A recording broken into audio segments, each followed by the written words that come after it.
بسم اللہ الرحمن الرحیم۔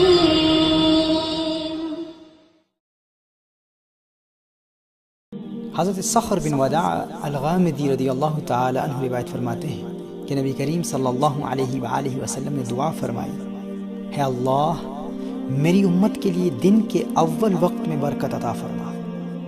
نبی کریم صلی اللہ علیہ وآلہ وسلم کو جب کوئی لشکر یا فوجی دستہ بھیجنا ہوتا تو اسے صبح اول وقت ہی بھیجا کرتے۔ حضرت صخر رضی اللہ تعالی عنہ تاجر تھے، وہ بھی اپنا مال تجارت صبح اول وقت ہی بھیجا کرتے، اور اسی سنت پر عمل کی برکت سے اللہ جل وعلا نے انہیں دولت عطا فرمائی، وہ مالدار ہو گئے اور مال میں خوب ترقی ہوئی۔ اسے امام ابو داؤد نے اپنی سنن میں روایت فرمایا ہے، اور امام النسائی نے اپنی سنن میں، ابن ماجہ نے بھی اپنی سنن میں نقل فرمایا ہے۔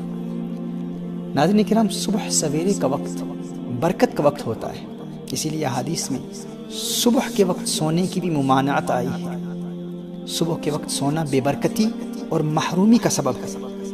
حضرت عثمان غنی رضی اللہ تعالی عنہ روایت فرماتے ہیں کہ نبی کریم صلی اللہ علیہ وآلہ وسلم نے ارشاد فرمایا، صبح کا سونا روزی کو روکتا ہے۔ مسند امام احمد کی یہ روایت ہے۔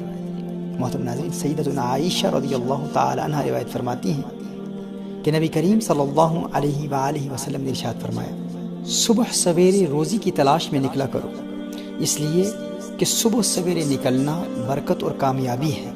مسند البزار کی یہ روایت ہے۔ ناظرین کرام، راتوں کو دنیاوی مشاغل میں جاگنے والے اکثر دن کے وقت سوتے رہتے ہیں، اور اسی وجہ سے صبح سویرے کی خاص برکات اور عنایات سے بھی محروم رہتے ہیں، اور یقیناً اس کا ہماری صحت پر بھی برا اثر پڑتا ہے۔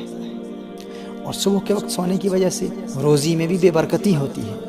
ناظرین، رات سونے کے لیے بنائی گئی ہے اور دن جاگنے کے لیے، اور اگر انسان رات کے وقت عبادت میں بھی مشغول رہے تو ایسا ہرگز نہ ہو کہ پھر پورا دن سوتا رہے۔ ایسا ہم اپنے معاشرے میں دیکھتے ہیں کہ بیشتر لوگ پوری رات عبادت میں مشغول رہتے ہیں اور پھر پورا دن سونے میں برباد ہو جاتا ہے۔